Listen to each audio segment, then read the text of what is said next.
I feel like the little creatures from the cricket commercial. They go, hi, bye.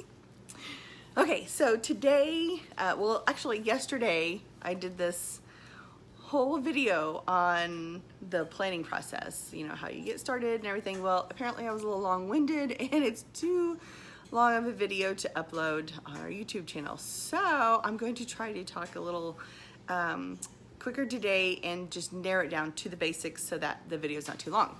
So let's get to it. I really want to touch on like just the planning. How do you start planning for a big trip? Or even just a small vacation, but where do you start? Well, I'm gonna show you some of the things that I have on, this is gonna be my go-to bag that we're taking. I'm gonna try, we've got a gimbal here and I'm gonna try to do my best to, ooh, yay, I'm getting there. So this is some of my go-to stuff. They'll talk about this in a minute. And these are some maps. And this is one of my favorite bags. It says, raised on sweet tea and Jesus. Totally true. Totally true there. So let's get back up here. I'm still trying to figure this out, so bear with me. Okay, so what I started at the very beginning to do is I went out to Pinterest. Pinterest is a great avenue to try to find things on what you want to plan, where you want to go. So once we figured out that we are going to take this trip and we figured out we can take this amount of days, then I started my research. I went out to Pinterest, I just entered in each state, and lots of things come up with people's own personal blogs, YouTube channels, lots of information. Go to, you know, like the 10 must-see places in this state and that state. So that's where I mainly started, was seeing what's out there, what's available, and then writing things down that would be of interest to our family. So once I did all that and got my board all ready, then I started mapping out and doing like MapQuest. What if we went here and there, and try to get an idea of how is this going to work? And then after that, then I started finding out what is available in each place that we would want to do as far as adventures and excursions. So I made out this list and I typed it out, I printed it out, I gave it to the family and said, okay, here are some options in these places. And I asked them beforehand too, you know, where are a must-see place that you would like to go? And Noah's very big into geology, so he was real excited and interested in going to Glacier National Park. And then that's where I also found out in Idaho that there's Craters of the Moon and that it's really big on geology. So I thought those are places that tailor to him. And some of the places that tailor maybe to Ella and the rest of us are the nature, and Ella really likes horseback riding, so we've planned a few horseback riding trips at some of the national parks, just for her and I, because I know there's gonna be times that it'll be good just to have that separation and do our own thing. And so I think that'll be good, and that's something that she's really interested in. And then the boys can do what they want too. If they want to go take a hike or a boat ride or something that we're not so much interested in, then we have that time that we can do that. So once I printed out all the options of like hiking, excursions and stuff, give it to the family, and I said, okay, go ahead and put your initial by the things that you would really like to do. So after that was done, if there were blanks or things that nobody was really interested in, then I knew that we didn't need to make time in our schedule and on our trip to do those things, because there were other things that were more important for the family. So that helped narrow things down. I'm very much into getting them involved, of seeing what they would like to do, but some things are like, Mom, we just trust you to plan it. And so yeah, so that's what I've done. So some of the things, one of the things that I like to take, the kids hate it, but I love it, is this atlas. So we've gone on other trips before where we've gone driven to Florida and then made different stops on the way back up. We've gone over to New York and made different stops there. So we've had some fun vacations like on the south and the east. So now I'm excited to go to the west. But every time that we cross into a new state, then I open up to that state And we learned like what the capital is. We learned information about it, you know, their state bird, state tree, that kind of stuff.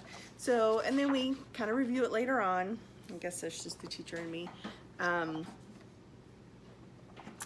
So it's a learning process along the way. So they're like, no, don't take the book. But I'm like, no, we have to take the book. I love the book. So we did that. And then also in my go-to bag is we're going to take a daily devotion to do. I'm going to take my own little book if I have time to read that. Something else that I am having each person take is their own journal. So usually when we take a trip, I like to journal along the way just to document, because I forget things. So I like to document what we've done, what we've enjoyed, what we haven't enjoyed as much. And then usually I will make a digital album of our adventure and print 3 off so that each of the kids have one, we have one for ourselves, and I journal a lot in it because I want to remember, you know, what it was like, the good, the bad, the happy, and what their favorite stuff is about each trip too. So this, usually I just journal myself and then I'll kind of ask, you know, what was your favorite part? But this time, since it's going to be such a long trip and we're going to be gone for 29 days, I want each person to have their own journal, and even if it's just a little jot down here and there, I just want them to remember it in their own words. So that's something that I'm asking them to do. Also, we have these neat little books here that I've gone through, different state parks that we're going to be going to, and I've tagged them all of interest, activities, stuff like that that will be quick to go to on the way. And then we have our handy dandy AAA maps, which are nice because if we don't happen to have internet connection, this will be good to have. So actual state maps. Me personally, I wanted to have some maps ahead of time, like the hiking maps, the actual map of the national park, so that I could kind of get a really good view. I'm just more visual, and I know I can see it on the internet, but it's just, for me, I have to have it in my hands and feel it and mark it up and put sticky notes on it and that kind of stuff. So I have some maps of the national parks.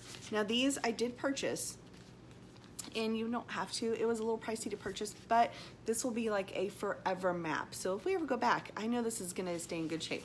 The quality of it is great. It's it seems like it's tear-proof, rain-proof. So it's this, you know, I forget the guy's name. I'll have to check that out later of who actually made this.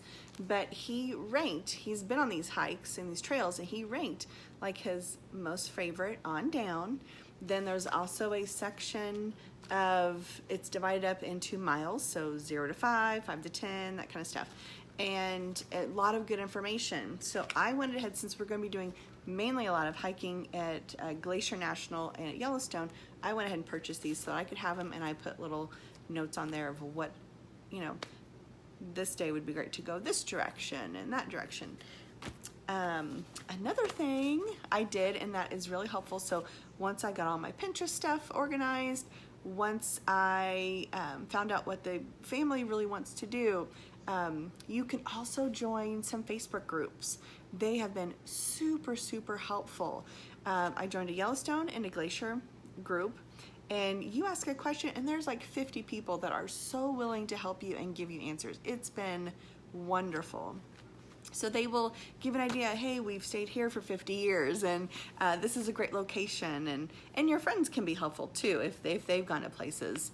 But these sites have been really, really good. So hopefully you will gain a lot of information from those. Pinterest is good. Facebook groups are good. Family and friends that have gone.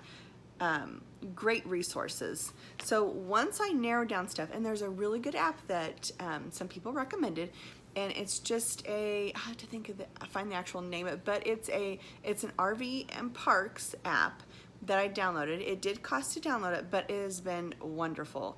It will take us along the way. That's how I found a lot of our campsites that I was going to book.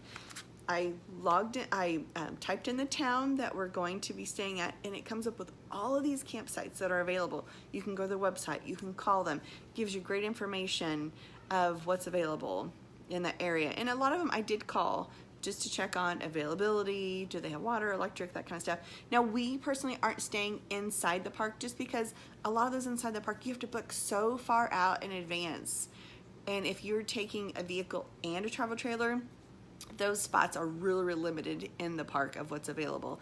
And a lot of them, they don't have full hookup or water. Some may have water, but they don't have either full hookup or electric and that kind of stuff. And I knew on this trip we would want those amenities, so we're staying just outside of the parks, and there's plenty of options just outside the parks. That it's not a big deal. I didn't feel it was better for us to have some of those amenities than to not. And we're still going to be able to travel in and see the beauty and experience everything that we want to experience. But that app really, and I think it's just RV sites. It also lists like pilot stops along the way, rest areas, public lands. You can narrow it down to what you want. It also lists Walmarts that you're able to stay overnight, which is pretty helpful. Because I know at least the first night we'll probably just stay in a Walmart parking lot. So it will tell you which ones that they allow overnight parking and which ones that don't. So it's a super duper app to download. So one last thing I want to talk about real fast is, for me, I need to have things printed out. I need to have my hands on it. I need to be able to see it. I know I could probably write this stuff up either on an app or on my notes or something on my phone. But for me, it just helps to see it, and then I can share it easily. I printed off 2 copies, one to keep in the camper, one to keep with me. And I figured out our budget. So when I started the research, I figured out, okay, this is maybe about how much gas it will take. This is our hotels and our campground. I mean, mainly we're staying at campgrounds, but there's a few hotels. So I made up our budget. I also wrote down our itinerary. So each day where we're going to be going to, maybe little stops along the way that we can do if we choose to. So I've got our itinerary all mapped out. I have the places that we're staying.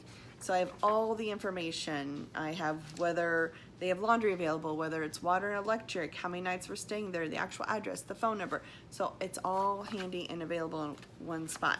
And then I have our excursions and our adventures. So I'll talk more about this later on, but I wanted to write down each location. What are the options? What are the things that everybody put their initial buy that they would be interested in doing? Whether it's a certain hike, fishing, boating. And I have booked all of our excursions except for the first one.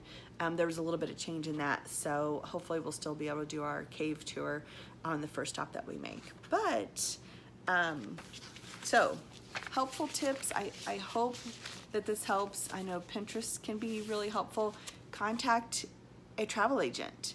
I know very good friends of mine that are travel agents, and they can look up information for you.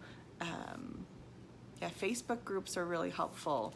And then just tailor it to what your family likes, what works best for your family.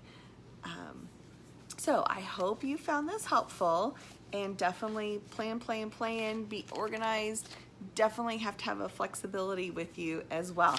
So I know I would love for everything to work perfectly with this schedule, but I also know that that's not really realistic. So I know that we're going to have to be flexible along the way.